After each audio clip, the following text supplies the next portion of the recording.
नमस्कार, मी स्वाती गोडसे. आपण पाहताय न्यूज 18 लोकमत. दुपारच्या बातम्यांमध्ये आपल्या सगळ्यांचं स्वागत. आणि बुलेटिनच्या सुरुवातीला या घडीची एक महत्त्वाची बातमी राजकीय वर्तुळातली. संजय राऊत राहुल गांधींची भेट घेणार आहेत. आज संध्याकाळी 4:30 वाजता या दोघांची भेट होईल. लखीमपूर या घटनेवरती या भेटीत चर्चा होण्याची शक्यता आहे. तर संजय राऊत आणि राहुल गांधींची ही दुसरी थेट भेट आहे. लखीमपूर घटनेच्या पार्श्वभूमीवरती ही भेट होत असून इतरही राजकीय चर्चा या भेटी दरम्यान होण्याची शक्यता वर्तवली जाते.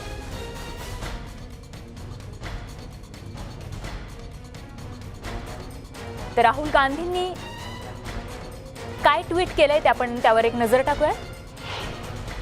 तर त्याआधी आपण संजय राऊतांनी काय म्हटलं होतं ट्विटरच्या माध्यमातून त्यावर एक नजर टाकणार आहोत. लखीमपूर खेरी हिंसाचारामुळे देश हादरून गेलाय. प्रियंका गांधी यूपी सरकारला अटक करण्यात आली आहे. प्रियंका गांधींना आणि विरोधी नेत्यांना शेतकऱ्यांना भेटण्यास प्रतिबंध केला जात आहे. उत्तर प्रदेशात सरकारकडून दडपशाही विरोधात संयुक्त विरोधी कारवाईची गरज आहे. तर राहुल गांधींसोबत दुपारी 4:15 वाजता बैठक आहे. जय हिंद असं ट्विट जे आहे ते संजय राऊतांनी केलेलं आहे. आणि त्यामुळे आजच्या या बैठकीत या भेटीत नेमकं काय होतं या संदर्भात सविस्तर माहिती देण्यासाठी नवी दिल्लीचे प्रतिनिधी प्रशांत लीला रामदास आपल्या सोबत आहेत. प्रशांत, भेटीकडे सगळ्यांचं लक्ष. बरोबर आहे स्वाती, या भेटीकडे सगळ्यांचं लक्ष लागलं आहे. संजय राऊत आणि राहुल गांधी या दोघांमध्ये नेहमी संवाद होत असतो. यापूर्वी औपचारिकपणे त्यांनी एकदा भेट घेतली. आज ही त्यांची दुसरी औपचारिक भेट आहे. पण दरम्यानच्या काळात सर्वपक्षीय बैठकींमध्ये अनेकदा संजय राऊत आणि राहुल गांधींची चर्चा होताना आपल्याला पाहायला मिळालं. पण महत्त्वाचं म्हणजे लखीमपूर खीरी मध्ये जे हत्याकांड झालं त्या हत्याकांडांच्या संदर्भात आता सर्व राजकीय पक्ष एका मंचावर येण्याची शक्यता व्यक्त केली जात आहे. त्याच मुद्द्यावरून होऊ शकतं आता लवकरच सर्वपक्षीय बैठक देखील बोलवण्यात येणार आहे. या संदर्भाची चर्चा सध्या दिल्लीच्या वर्तुळात आहे. त्याचमुळे या संदर्भात चर्चा करण्याकरता संजय राऊत आणि राहुल गांधी यांची एक अत्यंत महत्वाची बैठक आज राजधानी दिल्लीतील राहुल गांधी यांचं निवासस्थान जे आहे 12 तुगलक लेन येथे होणार आहे. त्यामुळे या बैठकीकडे सगळ्या राजकीय वर्तुळाचं लक्ष लागलंच आहे. पण सोबतच दरम्यानच्या काळात ज्या पद्धतीने शरद पवार यांनी वक्तव्य केलं आणि शरद पवारांच्या वक्तव्यानंतर ज्या पद्धतीने सर्व विरोधी पक्ष एक प्रकारे एकवटाला सुरुवात झालेली आहे. दुसरीकडे समाजवादी पक्ष असो, आरजेडी असो, हे देखील पक्ष आता या संदर्भात लखीमपूर खीरीच्या संदर्भात विस्ताराने बोलत आहे. आणि सर्व विरोधी पक्षांनी उत्तर प्रदेशच्या कायदा आणि सुव्यवस्थेच्या परिस्थितीवरती एकत्रितपणे आवाज उठवण्याची गरज आहे असे स्पष्टपणे सांगत आहे. सोबतच जर बघितलं आपण ज्या पद्धतीने शेतकऱ्यांवरती ज्या पद्धतीने गाडी चालवण्यात आली, त्यांना चिरडण्यात आलं आणि या प्रकारच्या घटना या जालियनबाग हत्याकांडात होत आहे, याची तुलना शरद पवार यांनी केल्यानंतर ज्या पद्धतीने आता भारतीय जनता पक्ष याच्यावर कशी टीका करते हे देखील पाहणं महत्वाचं ठरणार आहे. पण ज्या मुद्द्यावरून आता सर्व विरोधी पक्ष बहुजन समाज पक्ष असो, समाजवादी पक्ष असो, राष्ट्रीय लोकदल असो, याशिवाय राष्ट्रवादी काँग्रेस पक्ष असो, तृणमूल काँग्रेस असो, या सगळ्यांचे वेगवेगळे शिष्टमंडळ देखील लखीमपूर खेरीला पोहोचत आहे. राष्ट्रवादी काँग्रेस पक्षाचे हे नेते के शर्मा हे देखील लखीमपूर खेरीला पोहोचण्याच्या प्रयत्नात आहे. प्रियंका गांधींना जवळपास 45 तासापासून अडकून ठेवल्याची माहिती पुढे येत आहे. त्यांना आता त्यांच्यावरती गुन्हा दाखल करून त्यांना अटक करण्यात येण्याची प्रक्रिया सुरू झाल्याची माहिती आहे. दुसरीकडे छत्तीसगडचे मुख्यमंत्री पटेल हे देखील पोहोचलेले आहेत.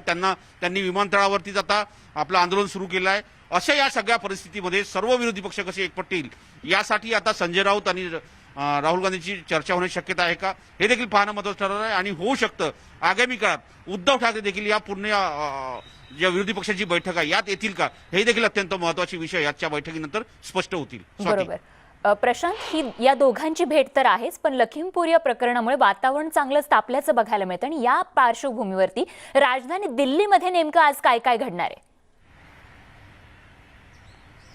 राजधानी दिल्लीमध्ये जर बघितलं आपण नुकतंच 3 वाजता एक पत्रकार परिषद झाली आहे काँग्रेसची. त्यांनी थेट इशारा दिलेला आहे की प्रियंका गांधींच्या संदर्भात ज्या पद्धतीने उत्तर प्रदेश सरकार वागत आहे याचा थेट जबाब आता दिला जाईल. आणि त्याच प्रकारची तयारी काँग्रेसमध्ये सुरू आहे. दुसरीकडे आरजेडी जे नेते आहेत त्यागी यांनी देखील स्पष्ट केलेलं आहे की, आणि जेडीयूचे नेते देखील जे आहेत त्यागी यांनी देखील स्पष्ट केलेलं आहे की आम्ही ज्या पद्धतीनं भारतीय जनता पक्षाचं सरकार वागत आहे शेतकऱ्यांच्या संदर्भात या संदर्भात निश्चितपणे आम्ही आमची भूमिका निश्चित करू आणि लवकरच नितीश कुमार हे पक्षाची भूमिका जाहीर करतील जेडीयूची, असे त्यांनी स्पष्ट केलंय. एकीकडे बिहारमध्ये जेडीयू आणि भारतीय जनता पक्ष सरकार आहे, त्यामुळे जेडीयूची भूमिका काय असेल हे अत्यंत महत्वाचं ठरणार आहे. दिल्लीमध्ये सर्व विरोधी पक्षाचे नेते आता एकेकडे येत आहे आणि इथून ते लखनौला जाण्याच्या प्रयत्नात आहे. लखनौवरून ते लखनपूर खिरीला जातील. अनेक लोकांना लखनौला अडकून ठेवलेलं आहे. टीएमसीचं शिष्टमंडळ हे लखीमपूर खिरीला पोहोचल्याची माहिती पुढे आलेली आहे. त्यांनी शेतकऱ्यांच्या कुटुंबियाची भेट घेतल्याची माहिती पुढे आली आहे. दुसरीकडे शेतकऱ्यांच्या कुटुंबियांनी पुन्हा एकदा जे शेतकरी यामध्ये दगावलेले आहे या संपूर्ण घटनेमध्ये, त्या सगळ्या शेतकऱ्यांचं पुन्हा एकदा पोस्टमॉर्टम करावं, शवविच्छेदन करावं अशी मागणी शेतकऱ्यांनी धरली आहे. त्याचाही पुरावा आता त्याचाही पाठपुरावा हा दिल्लीतून होतोय. दिल्लीतही अनेक नेते त्या मागणी करत आहेत. स्वाती. प्रशांत, प्रत्येक क्षणाची ही घडणाऱ्या घटनांची अपडेट आमच्यापर्यंत अशीच पोहोचवत राहा. तूर्त धन्यवाद या सविस्तर माहितीसाठी. तर लखीमपूर खेरी इथे शेतकऱ्यांसोबत झालेल्या हिंसाचारासंदर्भात देशभरातून संताप व्यक्त केला जात असताना राष्ट्रवादी काँग्रेसचे सर्वेसर्वा शरद पवार यांनी देखील या घटनेबद्दल संताप व्यक्त केलाय. केंद्र सरकार असो वा उत्तर प्रदेश सरकार असंवेदनशील आहे अशी भावना पवारांनी व्यक्त केली आहे. केंद्र सरकार, उत्तर प्रदेश सरकार हे संवेदनशील नाहीये. जालियनवाला बागमध्ये कशी परिस्थिती झाली होती तशीच परिस्थिती इथे निर्माण झाल्याचं शरद पवारांनी म्हटलंय. तर चहूबाजूनं या प्रकरणावरून टीका होताना बघायला मिळते केंद्र सरकार आणि उत्तर प्रदेश सरकारवरती. लखीमपूर खेरी इथे शेतकऱ्यांसोबत जे झालं त्याबद्दल संताप व्यक्त होतोय आणि यावरतीच शरद पवार यांनी देखील टीका करत केंद्र सरकार आणि उत्तर प्रदेश सरकारला संवेदनाहीन सरकार म्हटलंय. असंवेदनशील सरकार असल्याची टीका त्यांनी केलेली आहे आणि ही घटना म्हणजे जालियनवाला बागमध्ये जशी घटना घडली होती तशी आहे असं पवारांनी म्हटलंय. बात ऐसी है कि सरकार यहाँ का हो या उत्तर प्रदेश का हो, वो संवेदनशील ही नहीं है. वहाँ किसानों की हत्या होने के बाद कम से कम एक दुख व्यक्त करने की जो बात होती है वो करने की भी तैयारी नहीं है. सीधा कोई प्रदर्शन करता है, अपने सरकार के खिलाफ आंदोलन करता है, ये हम पसंद नहीं करते. हम इसके खिलाफ सख्ती से कदम उठाएंगे. इस तरह की बात आज सामने रखने के लिए प्रयास हो रहा है. ये जालियनवाला बाग में जिस तरह की स्थिति पैदा की गई थी उस तरह की स्थिति आज उत्तर प्रदेश में हम लोग देख रहे हैं. वो इसकी ज़बरदस्त कीमत आज नहीं कल उन सरकार को देनी पड़ेगी. ये किसानों के ऊपर एक तरह से अपनी गाड़ी उनके ऊपर चलाकर उनको दूर करने के लिए कुछ प्रयास किए गए. इससे कुछ किसानों की हत्या हो गई और कुछ लोगों की हत्या हो गई. जो कुछ बातें सामने आती है इसमें 6 से 8 के आसपास इस प्रदर्शन में किसानों की जान गई और इसकी जिम्मेदारी भारतीय जनता पार्टी की दिल्ली की सरकार में बैठने वाले लोगों की या उत्तर प्रदेश में जो उनकी हुकूमत है इसमें बैठने वाले लोगों की खुली है. 26 जनवरी को जब किसानों ने यहाँ दिल्ली में आकर प्रदर्शन करने की कोशिश की तब उनके ऊपर एक दुखित हमला किया गया कि जिसकी रिएक्शन पूरे देश में थी. और जब मौका मिले तो देश के किसान शांति से कहीं ना कहीं प्रदर्शन करने के लिए कोशिश करता है. प्रजातंत्र में शांति से अपनी राय सामने रखने का अधिकार है और वही अधिकार लखीमपुर में किसानों ने लेकर वहाँ प्रदर्शन करने के लिए इकट्ठा होने की नीति तय की थी। विरोधी पक्षनेते देवेंद्र फडणवीस संवाद साधतायत, थेट जाऊयात. आर्थिक बाबी म्हणजे तीनही वर्ष म्हणजे एक बजेट आपण जर मांडतो, आपण ज्यावेळेस 21-22चं बजेट मांडतो त्यावेळी 20-21चं बजेट सुरू असतं, कारण त्याचे अंतिम महिने असतात आणि 19-20च्या बजेटचे ॲक्च्युअल खर्च आपल्याकडे असतात.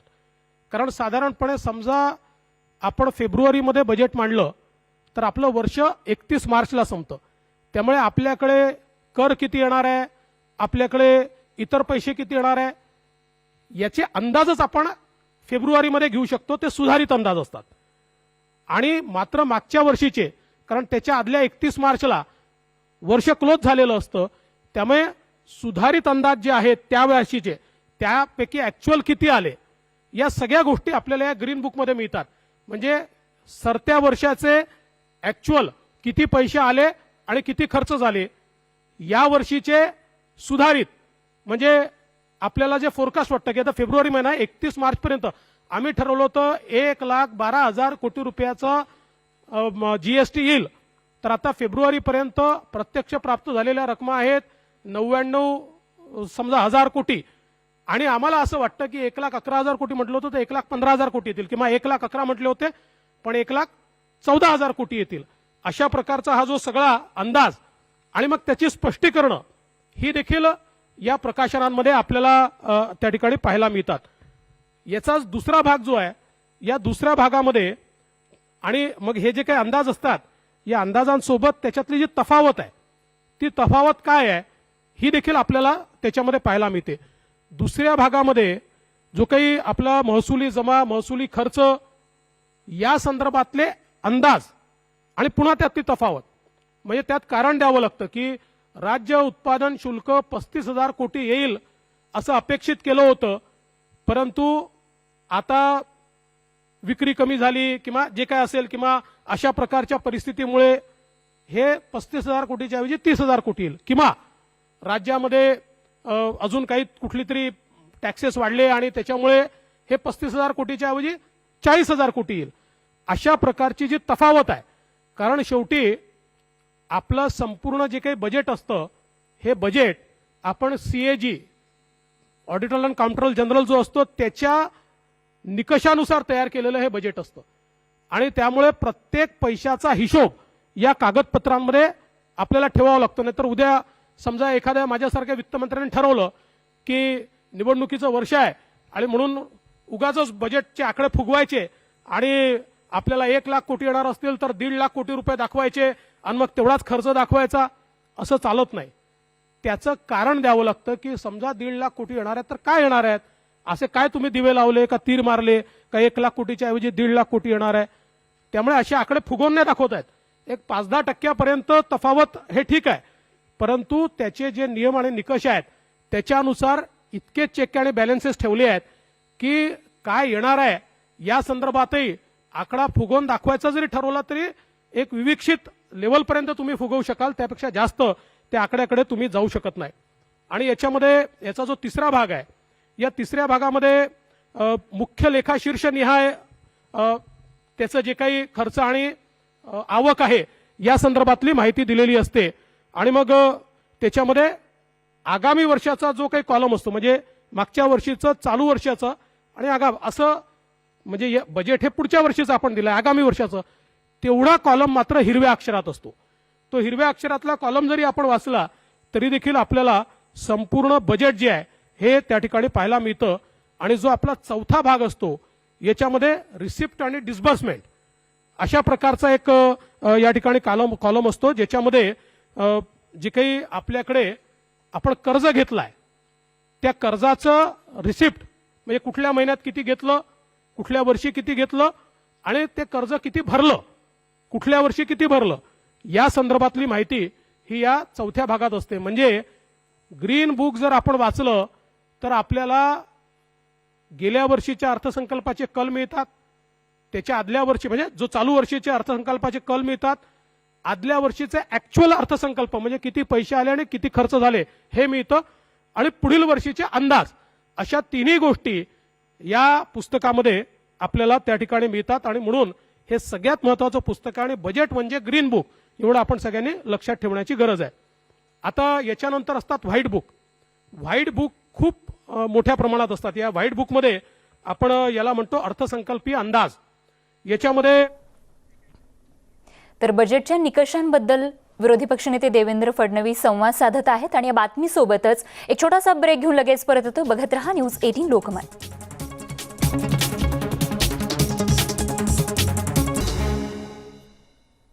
आपण पाहताय न्यूज 18 लोकमत। दुपारच्या बातम्यांमध्ये आपल्या सगळ्यांचं पुन्हा एकदा स्वागत। राज्यात ओल्या दुष्काळाची परिस्थिती आणि त्यामुळे राज्य सरकारने हेक्टरी 50,000 रुपयांची मदत करावी आणि सोबतच खरीप हंगामाची कर्जमाफी द्यावी अशी मागणी केली आहे केंद्रीय रेल्वे राज्यमंत्री रावसाहेब दानवे यांनी। रावसाहेब दानवेंशी याच संदर्भात संवाद साधला आमचे प्रतिनिधी प्रशांत लीला रामदास यांनी। मोठा ओला दुष्काळ आहे या विषयावर बोलण्यासाठी माझ्यासोबत आहे केंद्रीय रेल्वे राज्यमंत्री रावसाहेब दानवे। सर आपलं स्वागत आहे न्यूज 18 लोकमध्ये। सर मराठवाडा असो विदर्भ असो या भागांमध्ये किंवा उत्तर महाराष्ट्र असो या भागांमध्ये जोरदार पाऊस पडला आणि आता ओला दुष्काळ आहे। आपण देखील त्या संपूर्ण भागाची पाहणी केली, काय परिस्थिती आहे? नाही तर एकतर यावर्षी अवकाळी पाणी पडला आणि एकदाच नाही तर 3 वेळेस आणि तिन्ही वेळेस पाणी पडला। त्यातले 2 वेळेसचे सरकारनं पंचनामे केले।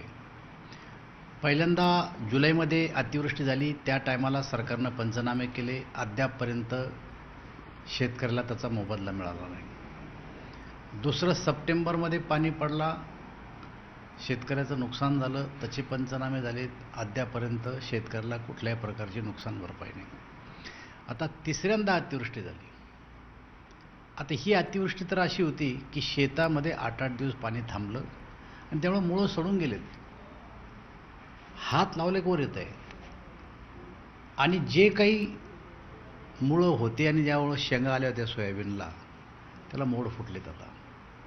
त्यामुळं संपूर्ण पीक 100% उद्ध्वस्त झालं। नदीनं आपलं पात्र सोडलं, माणसं वाहून गेलेत, जनावरं वाहून गेलेत आणि मोठ्या प्रमाणात नुकसान झालं शेतकऱ्याचं।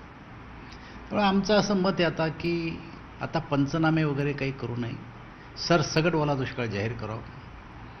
तुमच्याकडं गावचं क्षेत्र आहे, पेरणीयोग्य क्षेत्र किती ते पण तुमच्याकडे, त्याचा आधार घ्यायचा आणि सरसगट शेतकऱ्याला एकरी 50,000 रुपये मदत दिली पाहिजे। मुळामध्ये हे पीक आणण्यासाठी बँकेचं कर्ज घेऊन शेतकऱ्यांनी हे पीक आणलं आहे। मग आता हे जर पीकच नाही तर कर्ज कसं फेडायचं? म्हणजे कर्ज माफ केलं पाहिजे खरीपाला उचललेलं आणि रब्बीसाठी कर्ज उपलब्ध करून दिलं, नाही तर शेतकरी पिऊ शकणार नाही। एवढ्या अडचणीमध्ये शेतकरी आलेला असताना राज्याचा एकही मंत्री बांधावर जात नाही, शेतकऱ्याचे अश्रू पुसत नाही। धन्यवाद। होते केंद्रीय रेल्वे राज्यमंत्री रावसाहेब दानवे यांनी अशी स्पष्ट म्हटलंय की प्रत्येकी 50,000 रुपये मदत करा आणि सोबतच ओला दुष्काळ देखील जाहीर करा आणि खरीपाची कर्जमाफी करा, अशा 3 प्रमुख त्यांनी मागण्या केल्या। नवी दिल्ली व्हिडिओ जर्नलिस्ट राजेंद्र सक्सेनासह प्रशांत रामदास, न्यूज 18 लोकमत। बघत पुढची बातमी। अमरावती जिल्हा सहकारी बँक निवडणूक मतदान केंद्रावरती वाद झालाय। फटाके फोडण्यावरून पोलीस आणि कार्यकर्त्यांमध्ये हा वाद झाल्याचं कळतंय।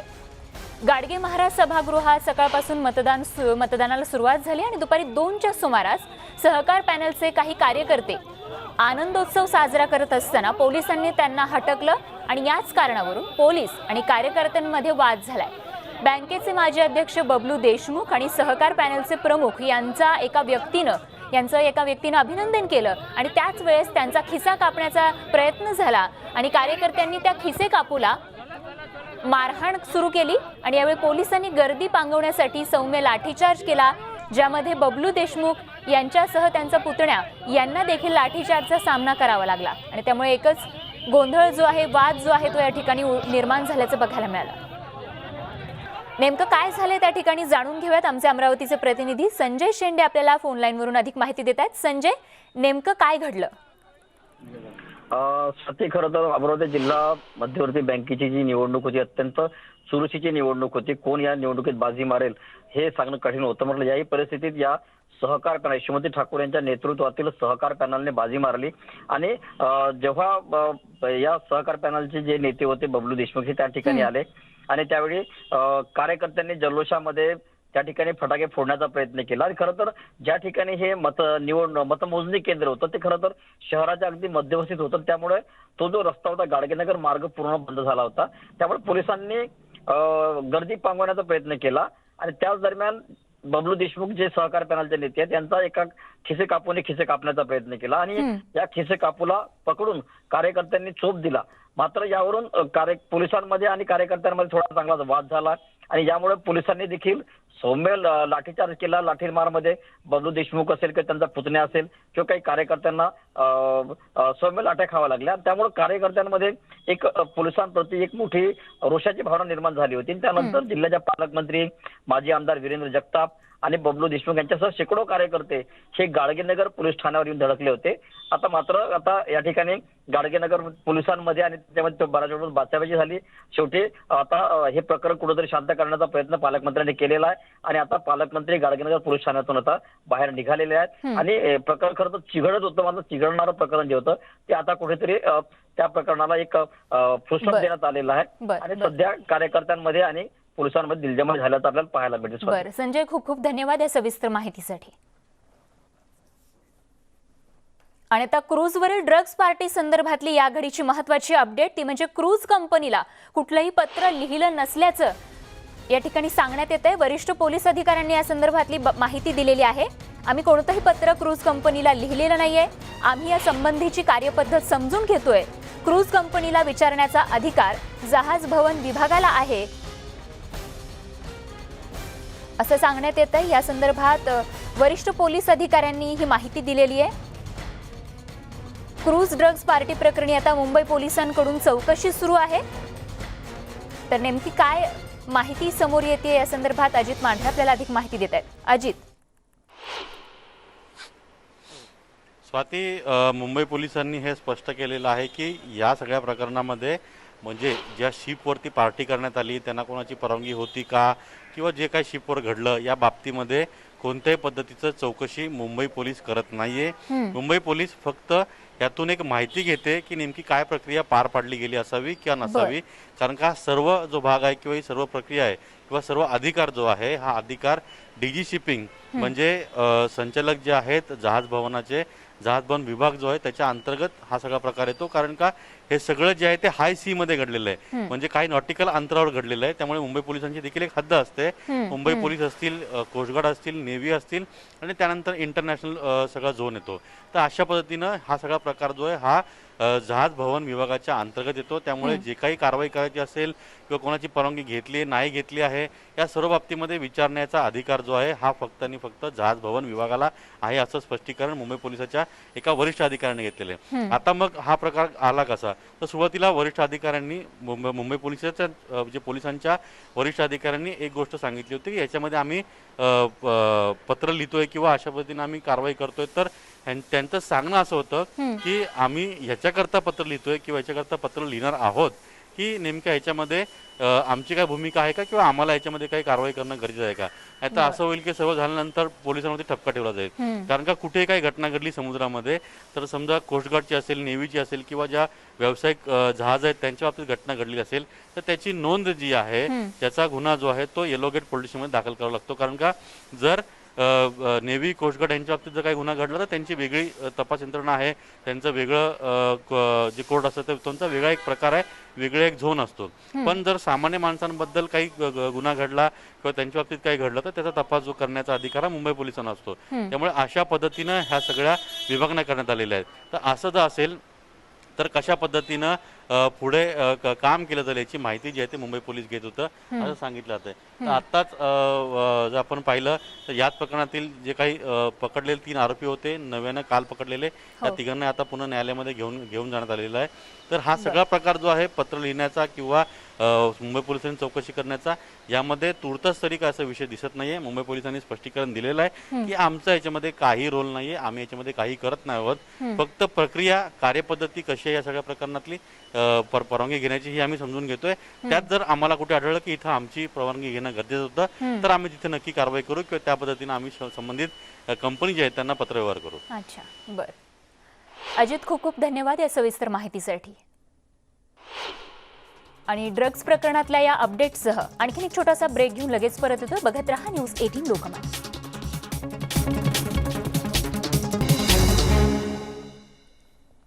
ब्रेकनंतर बुलेटिनमध्ये आपल्या सगळ्यांचं पुन्हा एकदा स्वागत. अखिल भारतीय मराठा महासंघात फूट पडल्याची चिन्ह आहेत. राजेंद्र कोंढरे यांची मराठा महासंघाच्या सरचिटणीस पदावरून शशिकांत पवार यांनी हकालपट्टी केली आहे आणि त्याच वादावर पत्रकार परिषद घेऊन राजेंद्र कोंढरेंनी बाजू मांडली आहे. संस्थेच्या इमारत पुनर्वसनातील भ्रष्टाचारावर आवाज उठवल्यानं हकालपट्टी झाल्याचा आरोप राजेंद्र कोंढरेंनी केलाय.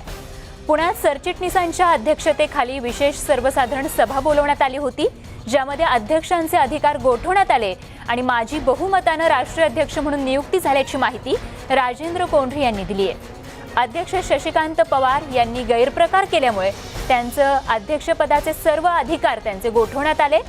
अखिल भारतीय मराठा महासंघाच्या सभासदांची आणि पदाधिकाऱ्यांची 3 ऑक्टोबरला पुण्यात सर्वसाधारण सभा पार पडली होती.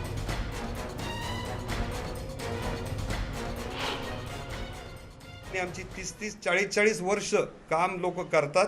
अशा सगळ्या लोकांना बाजूला ठेवून एक नवीन पदाधिकारी नियुक्तीचा त्यांनी पायंडा पाडला आणि त्यामुळं संघटनेमध्ये ह्याच्यामध्ये फार मोठी खळबळ झाल्यामुळं आमच्या विशेष सर्वसाधारण सभेने माननीय शशिकांत पवार साहेब यांचे जे अध्यक्षपदाचे अधिकार होते ते अध्यक्षपदाचे अधिकार गोठवले आणि त्या गोठवलेल्यानंतर ते जे काही अधिकार आहेत ते अधिकार मला सरचिटणीस ह्या नात्याने त्या विशेष सर्वसाधारण सभेने एकमताने दिलेले आहेत.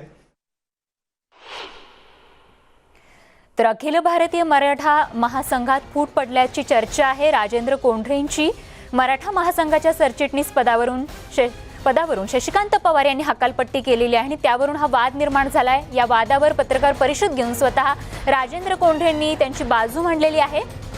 संस्थेच्या इमारत पुनर्वसनातील भ्रष्टाचारावर आवाज उठवल्यानं हकालपट्टी झाल्याचा आरोप जो आहे तो राजेंद्र कोंढरेंनी केलाय.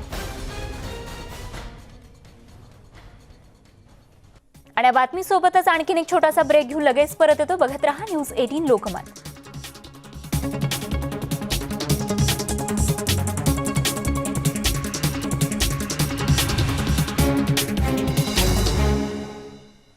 आपण पाहताय न्यूज 18 लोकमत. ब्रेकनंतर आपल्या सगळ्यांचं पुन्हा एकदा स्वागत. राज्यातील रस्ते खड्ड्यात गेल्याचं चित्र बघायला मिळतंय. राज्यातील अनेक जिल्ह्यांमधील रस्त्यांवरती मोठमोठे खड्डे पडलेत आणि त्यामुळे अपघातांच्या संख्येत मोठी वाढ झाली आहे. त्यामध्ये अनेकांना आपला जीव गमवावा लागलाय. धक्कादायक बाब म्हणजे नवे तयार करण्यात आलेले रस्ते तर 1-2 वर्षातच खड्ड्यात गेल्याचं समोर आलंय आणि याच संदर्भातला आढावा घेणार आहोत जीवघेणे खड्डे या आमच्या खास कार्यक्रमातून.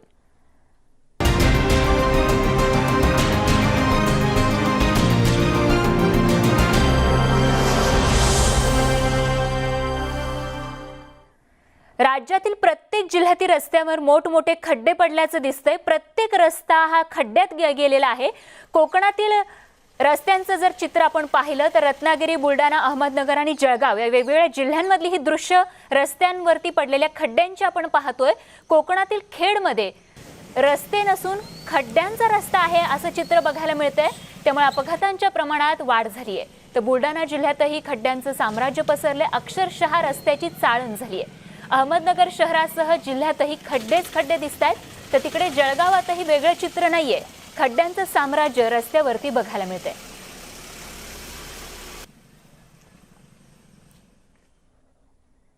तर न्यूज 18 लोकमत गेल्या काही महिन्यांपासून राज्यातील रस्त्यांच्या याच खड्ड्यांची दुरवस्था दाखवतंय. तसदीबद्दल क्षमस्व या मोहिमेतून न्यूज 18 लोकमत खड्ड्यांचं वास्तव समोर आणतंय. आमच्या मोहिमेची राज्य सरकारनं देखील दखल घेऊन राज्यातील खड्डे बुजवण्याचे आदेश प्रशासनाला दिले आहेत. मात्र असं असलं तरी राज्यातील अनेक जिल्ह्यांमध्ये अजूनही मोठ्या प्रमाणात खड्डे असल्याचं समोर आलंय. आता तर गेल्या काही महिन्यात तयार करण्यात आलेले रस्ते देखील पुन्हा खड्ड्यात गेल्याचं भीषण वास्तव दिसतंय. रत्नागिरीतील खेडमधील पर्यायी मार्ग असलेला रस्ता खड्ड्यात गेलाय. वेरळ, कोंडिवली, शिव ते बोरज असा 14 किलोमीटरचा रस्ता गेल्या 2 वर्षांपूर्वीच तयार करण्यात आला होता आणि त्यासाठी तब्बल 9 कोटी रुपये खर्च करण्यात आले होते. मुख्यमंत्री ग्रामसडक योजनेतून हा रस्ता तयार करण्यात आला होता.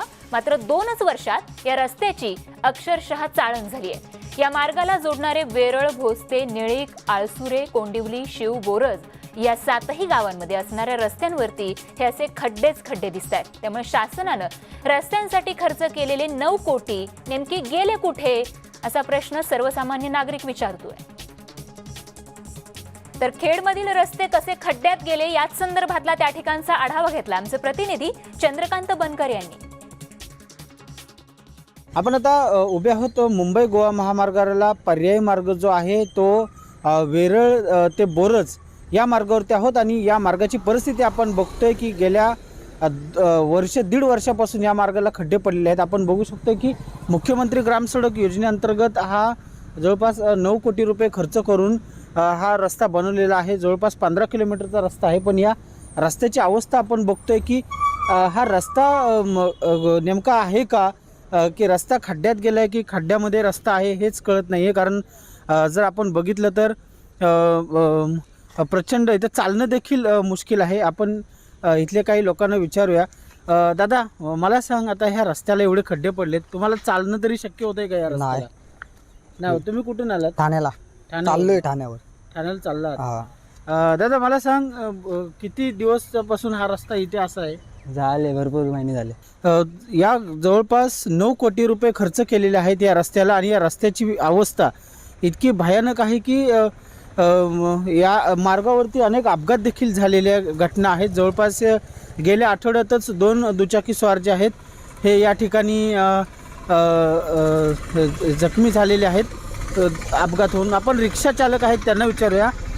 काका, तुम्ही रिक्षा चालवता या रस्त्यावरती, ह्या रस्त्याची अवस्था एवढी बेकार आहे, काय सांगताय तुम्ही? काय सांगायचं आता इथे या रस्त्याची किती दिवस झाला हा रस्ता खराब आहे? बरे असं उडायला होते एकदम बराच गणपती सुद्धा याच रस्त्याने गेले. हो, याच रस्त्याने गेले. तेव्हा पण रिक्षा चालवता किती नुकसान होतं तुमचं? हो, नुकसान म्हणजे आमचा गाडीचा मेंटेनन्स तर नेहमीचा चालू असतो येथे या रस्त्यांमुळे.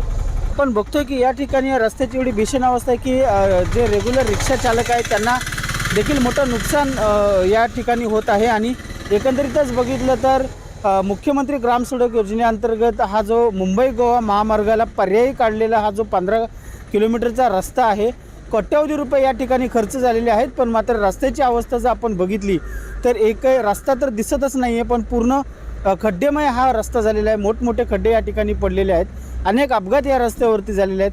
किंवा आता तरी ह्या रस्त्याची दुरुस्ती होईल का असा प्रश्न वाहन चालकांबरोबरच इथले नागरिकसुद्धा विचारत आहेत. चंद्रकांत बनकर, न्यूज 18 लोकमत, खेड, रत्नागिरी.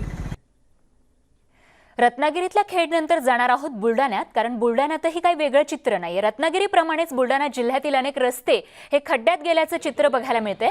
जिल्ह्यातील राष्ट्रीय महामार्गासह अनेक रस्त्यांना हे असे मोठमोठी खड्ड्यांची चाळण जी आहे ती बघायला मिळतेय. रस्त्यांवरील या खड्ड्यांमुळे वाहन चालकांना मार्ग काढून पुढे जाताना मोठी कसरत करावी लागतेय. तर रस्त्यावर 2 ते 3 फुटांपर्यंत लांबीचे खड्डे बघायला मिळत आहेत. एवढंच नाही तर काही ठिकाणी रस्त्यांना मोठमोठी भगदाडं पडल्याचं बघायला मिळतंय. वाहनं तर सोडाच, रस्त्यावर चालणं देखील कठीण होऊन बसलंय. राज्य आणि केंद्र सरकारकडून रस्ते निर्मिती आणि दुरुस्तीसाठी मोठा कोट्यवधींचा निधी खरं तर खर्चीला जातो. त्यामुळे खर्च होणारा हा निधी अखेर कुठे जातोय असा सवाल आता उपस्थित होतोय. खामगाव बुलढाणा मार्ग, खामगाव मलकापूर, नांदुरा जळगाव जामोद मार्गावरील रस्त्यांवर हे असे भले मोठे खड्डे पडले आहेत. त्यामुळे या रस्त्यांवरील अपघातांच्या संख्येतही वाढ झाली आहे. या रस्त्यांवर गेल्या काही वर्षांमध्ये अनेक अपघात झालेत. काहींना आपला जीव गमवावा लागलाय, तर काहींना अपंगत्व आलंय, तर काही जण जखमी झालेत. मात्र अजूनही सरकारला जाग येत नाहीये. त्यामुळे तातडीनं परिसरातील खड्डे बुजवण्याची मागणी इथले ग्रामस्थ करतायत. बुलढाणा खामगाव बोथा रस्ता हा एवढे खड्डे पडलेले आहे इथं की कमीत कमी म्हणजे 1-1-1.5 फुटाचे गड्डे पडलेले आहे आणि त्यात ॲक्सिडेंट होतात. तरी या खड्ड्यामुळे बरेच ठिकाणी अपघात, मोटरसायकलचा अपघात असो किंवा 4 व्हीलरचा अपघात होतो, हे सर्वच होऊन राहिले. त्यामुळे या खड्ड्यांकडे महाराष्ट्र शासनाने जास्तीत जास्त लक्ष घालावे अशी मी नम्र विनंती करतो. जवळपास 6 इंची जवळपास मोठमोठाले खड्डे पडलेले आहेत आणि दोन्ही साईडने त्यांनी खोदकाम करून ठेवलेलं आहे. तरी येणाऱ्या वाहनांना बराचसा असा त्रास सहन करावा लागत आहे. तरी शासनाने त्वरित लक्ष घालावं. आणि यानंतर आता जळगावला जाऊया. जळगावमध्ये काय चित्र आहे ते आम्ही तुम्हाला दाखवणार आहोत. खरं तर राज्यात जळगावची सुवर्णनगरी म्हणून ओळख आहे, मात्र हीच सुवर्णनगरी आता खड्ड्यांचं माहेरघर बनली असं दिसतंय. जळगाव शहरासह भुसावळ, रावेर, अमळनेर, पारोळा, एरंडोली या ठिकाणचे रस्ते खड्ड्यात गेलेत. शहरी भागातीलच नाही तर ग्रामीण भागातही खड्ड्यांचं साम्राज्य आहे. या खड्ड्यांमुळे आजवर अनेकांचे जीव गेलेत, अनेकांचे अपघात झालेत. काही लोकांचा जीव गेलाय तर खड्ड्यांमुळे झालेल्या अपघातात अनेक जण गंभीर जखमी झाले असून कायमचं अपंगत्व देखील अनेकांना आलंय. मात्र त्याचं कुणालाही कसलंही सोयरसूतक नाहीये. शहरातील खड्ड्यांची दुरुस्ती करावी यासाठी अनेकदा आंदोलनं करण्यात आली, मात्र त्याकडे दुर्लक्षच करण्यात आलंय. तातडीनं शहरातील खड्डे दुरुस्त करून नागरिकांना दिलासा देण्याची मागणी करण्यात येते, पण झोपलेल्या सरकारला जाग येणार कधी हाच खरा सवाल आहे.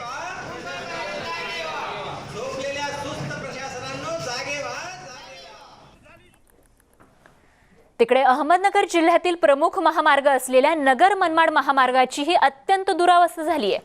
आजवर शेकडो लोकांचे बळी घेणाऱ्या महामार्गाची 7.5 कधी संपणार असाच प्रश्न नागरिक आणि प्रवाशांना पडलाय. अनेक शहरांसह राज्यांना जोडला जाणारा हा महामार्ग खड्ड्यात गेलाय. कोपरगाव ते अहमदनगर या 100 किलोमीटर महामार्गाची खड्ड्यांमुळे अक्षरशः चाळण झाली आहे. अनेकदा या महामार्गाची दुरुस्ती व्हावी यासाठी नागरिकांनी आंदोलनं केली, मात्र अजूनही या रस्त्याचं घोंगडं भिजतच पडलंय. शिर्डी, शिंगणापूर सारख्या धार्मिक स्थळांना जोडणाऱ्या या महामार्गावरून हजारो भाविक ये जा करत असतात, मात्र रस्त्यावर असलेल्या भल्या मोठ्या खड्ड्यांमुळे अनेकदा अपघात होतात किंवा वाहन नादुरुस्त होण्याच्या घटनाही घडतात. आणि याच संदर्भातला त्या ठिकाणच्या खड्ड्यांच्या रस्त्यांचा आढावा घेतलाय आमचे प्रतिनिधी हरीश दिमोटे यांनी. अहमदनगर मनमाड महामार्गाची अत्यंत दुरावस्था झाली आहे. गेल्या अनेक वर्षांपासून लोकांना या रस्त्यावरनं चालताना जीव मुठीत घेऊन चालावं लागतोय. अनेकांचे बळी गेलेले आहेत. आपण आता शिर्डीच्या प्रवेशद्वारावरती आहोत आणि 2 दिवसापूर्वी हा खड्डा बुजवला गेला होता. मात्र आता जर आपण परिस्थिती बघितली तर पुन्हा एकदा खड्डा तयार झाला आहे. हीच परिस्थिती कोपरगाव ते अहमदनगर या जवळपास 100 किलोमीटरच्या महामार्गावरती आहे आणि अनेकांचे बळी जात आहेत, अनेक अपघात होत आहेत, गाड्यांचं नुकसान होतं आहे. प्रशासन मात्र कुठेतरी दुर्लक्ष करताना दिसतंय. आपल्यासोबत काही नागरिक आहेत, आपण त्यांच्याशी बोलण्याचा प्रयत्न करूया. काय वाटतं ह्या रस्त्यावरनं प्रवास करताना कसा जीव मुठीत घेऊन प्रवास करावा लागतो? साहेब, ह्या रस्त्यावरनं जर परिस्थिती बघितली, नगर मनमाड जो हायवे जो आहे 100 किलोमीटरचा, ह्या हायवेवरनं अनेकांचं अपंगत्व आलेलं आहे, गाड्यांचे अपघात होऊ राहिले. त्याच्यानंतर बेरात्रीच्या वेळेला खड्डे दिसून येत नाही. अक्षरशः मोठी गाडी असन, छोटी गाडी असन, एवढा मोठा अपघात होतो. अनेकांचे इतके बळी जाऊ राहिले. मला एवढं म्हणायचं आहे की ह्या मतदारसंघामध्ये 3-3, 4-4 आमदार आहेत, नगर जिल्ह्यामध्ये 2-2 मंत्री आहेत, मात्र ते फक्त निवडणुका आल्या की साहेब घोषणा करता. माझं त्यांना मायबापांना एवढं म्हणणं आहे की आपण पहिले हा नगर मनमाड रस्त्याचा मोठा प्रश्न आहे तो मार्गी लावा. अनेक गेल्या 20 वर्षापासून बघतोय की हा रस्त्याचा प्रश्न मार्गी लागत नाही. साईबाबांचं एवढं स्थिरस्थान आपल्याकडं शिर्डी ह्या गेले 20 वर्ष झाले या रस्त्याचं काम मार्गी लागत नाही. आणखी काही नागरिक आहेत, कसा या रस्त्यावरनं प्रवास करताना काय अनुभव? नगर मनमाड हायवे जवळजवळ 90 किलोमीटरचा हा एरिया, तर इथे रोड कम खड्डे जादा अशी परिस्थिती झालेली आहे. प्रत्येक 2-2 फुटाच्या अंतरावर जवळजवळ 2-2, 3-3 फूट खोल असे खड्डे झालेले आहे. स्थानिक प्रशासन म्हणा किंवा जे रोडचे जे काम करणारे लोक आहेत, हे तात्पुरते खड्डे बुजवण्याचं काम करतात, परंतु हे खड्डे दुसऱ्या दिवशी बघितल्यानंतर आहे त्याच परिस्थितीत राहतात आणि अशा गलिच्छ वातावरण तयार होतं रोडला. तर असं वाटतं आपल्या खेडेगावातील रोड बरा आहे, त्याच्यापेक्षा अशी वाईट परिस्थिती या नगर मनमाड हायवेची झालेली आहे. अशी वाईट परिस्थिती या नगर मनमाड महामार्गाची झालेली आहे. कोपरगाव ते अहमदनगर हा जो सगळा प्रवास आहे 100 किलोमीटरचा, हा महामार्ग जवळपास 4 आमदार 2 खासदारांच्या मतदारसंघातून जातोय. गेल्या 20 वर्षापासून या रस्त्याची अशी अवस्था आहे. दरवर्षी कोट्यावधीचं टेंडर काढलं जातं, तात्पुरती मलमपट्टी केली जाते. आता राष्ट्रीय महामार्ग होणार अशा घोषणा केल्या गेल्या आहेत, मात्र प्रत्यक्ष कामाला सुरुवात कधी होणार आणि या महामार्गाची 7.5 कधी संपणार हाच खरा प्रश्न आहे. हरीश दिमोटे, न्यूज 18 लोकमत, अहमदनगर. तिकडे मनमाड येवला शहरातून जाणाऱ्या पुणे इंदूर महामार्गाची ही चाळण झाली आहे. रस्त्यात खड्डे की खड्ड्यात रस्ते अशी परिस्थिती निर्माण झाली आहे। या महामार्गावर 24 तास वाहतूक सुरू असते, मात्र खड्ड्यांमुळे वाहन चालवणं कठीण झालंय। खड्डा चुकवण्याच्या नादात अपघातांची मालिका सुरूच झाली आहे। मालेगाव ते कोपरगाव असा 78 किलोमीटरचा रस्ता BOT तत्वावर बांधण्यात आलाय आणि त्यानंतर येवला कोपरगाव जवळ असलेल्या टोल नाक्यावर वाहनधारकांकडून टोल वसूल केला जातोय, तर दुसरीकडे रस्त्याची ही दुरवस्था झाली आहे। आणि याच संदर्भातला तिथला आढावा घेतलाय आमचे प्रतिनिधी बब्बू शेख यांनी। रस्ते आणि खड्डे जणू हे समीकरण झालेलं आहे। राज्यभरातील जवळपास सर्वच महामार्गावर मोठे मोठे खड्डे पडलेले आहे।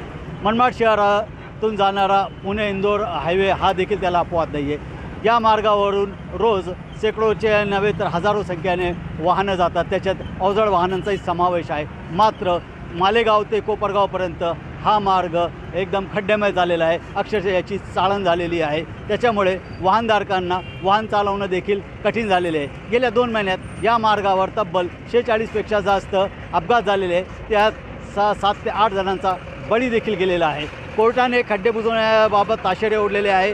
कृषी मंत्री दादा भुसे यांनी या मार्गाची दुरुस्ती करण्याचे आदेश दिलेले आहे, तरी देखील टोल कंपनी त्यांना जुमानत नाही आहे आणि आजही या मार्गावर खड्डे असल्यामुळे वाहनधारक त्रस्त झालेले आहेत। बब्बू शेख, न्यूज 18 लोकमत, मनमाड।